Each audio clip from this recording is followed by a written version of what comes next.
绝对是越狱中对自己最狠的通缉犯。他的一只手正被绑在暖气片上，听着外面越来越近的警笛声 ，T-Bag 一咬牙，直接咬断了前几天才刚刚缝合好的手臂。等警察赶到时，角落里只剩下血淋淋的断手。逃出来的 T-Bag 来到一处酒吧，看着电视上自己的通缉照片，开始举杯庆祝。可就在转头的功夫，正好看见一件感兴趣的东西，那是一只看起来十分逼真的假手。T-Bag 立马上前询问退伍士兵手臂是在哪里接的，并表示不管多少钱自己都愿意出。然而穷困潦倒的士官十分愤世嫉俗，同样是断了一只手，为什么你这么有钱？于是果断一口回绝。可他不知道，眼前这个土性子的男人比毒蛇还毒。出了酒吧，这只手就已经戴在了 T-Bag 的手上。他蹲在邮局门口，接下来他要做一件完全颠覆你三观的事情，但看到最后，你一定会为他扭曲的行径感慨万千。等里面的一个女职员下班后 ，T-Bag 主动凑了过去，并贴心的帮他擦去嘴角的饭粒。不得不佩服 T-Bag 的撩妹技术，才几分钟的时间就把女职员逗得心花怒放。当得知对方刚刚离婚 ，T-Bag 果断表白。这顿饭结束后，女职员就被他轻松拿下。T-Bag 趁热打铁，让他帮忙查一个亲戚的地址。女职员被爱情冲昏了头脑，没有丝毫的怀疑，就帮他查询这个名叫苏珊的表妹。可就在他将其打印出来交到 T-Bag 手上时，女职员的脸色瞬间僵住了。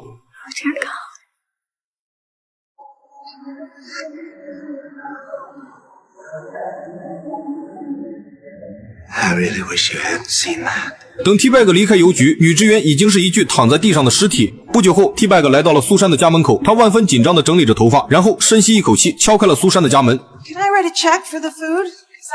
Hello, Mrs. Hollander. They say a good woman is hard to find. Well, if that's true, you must be very, very good. Don't be frightened. 苏珊脸上写满了深深的恐惧，面前这个男人她曾经深爱过，甚至也想过要和他结婚，直到发现这个男人是奸杀6名学生的通缉犯，这才将其举报送进了监狱，然后搬到这个没有任何熟人知道的住处。但 T-Bag 何尝不深爱着对方，这是唯一一个让他想放下过往，然后洗心革面重新开始的人。T-Bag 表示自己已经原谅了他，只求能重新融入他的家庭，做个好爸爸、好丈夫。谈话间，苏珊的2个孩子放学回到了家，他们对妈妈这个好久不见的男友的到来异常开心。很显然，苏珊并没有跟他们提及 T-Bag 的丑事。当女儿问他手臂怎么断掉时， T-Bag 只好谎称工作时不小心出了意外，不过每根手指都得到了100万美元的赔偿。苏珊趁此之际想要去拿抽屉里的手枪 ，T-Bag 急忙起身，一把拉住了他，并表示这500万美元都会花在他们母子3人身上。害怕孩子出什么意外，苏珊只好强装欢笑。下午时分 ，T-Bag 拉着苏珊一起陪孩子看电视，这一刻他是发自内心的开心。可苏珊却浑身不自在，她故意打翻茶水，想要去拿抽屉里的手枪，但她不知道手枪早已被 T-Bag 取走了。I thought we had put the past where it belonged. We did put the past where it belonged. Do not lie to me, woman. After turn cold me to the authority.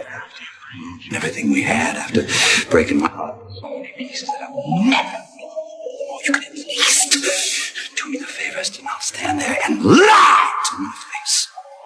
儿子感觉到母亲的恐慌，他急忙抄起棒球棒向 T-Bag 砸去，可仅凭母子3人的力量，又怎么可能是 T-Bag 的对手？片刻功夫，3人就再次被困在了屋里。I gave you all a chance. Remember that.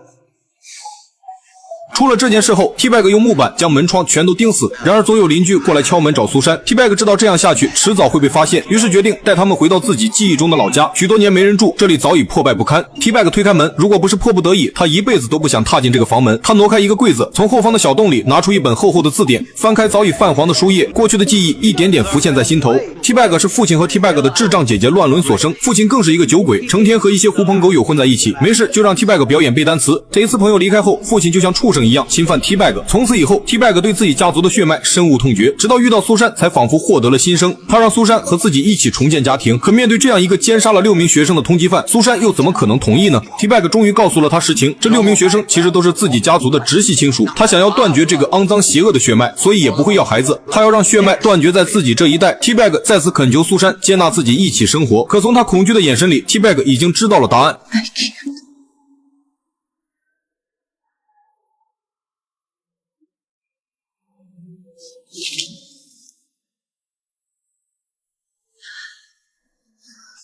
I'm sorry.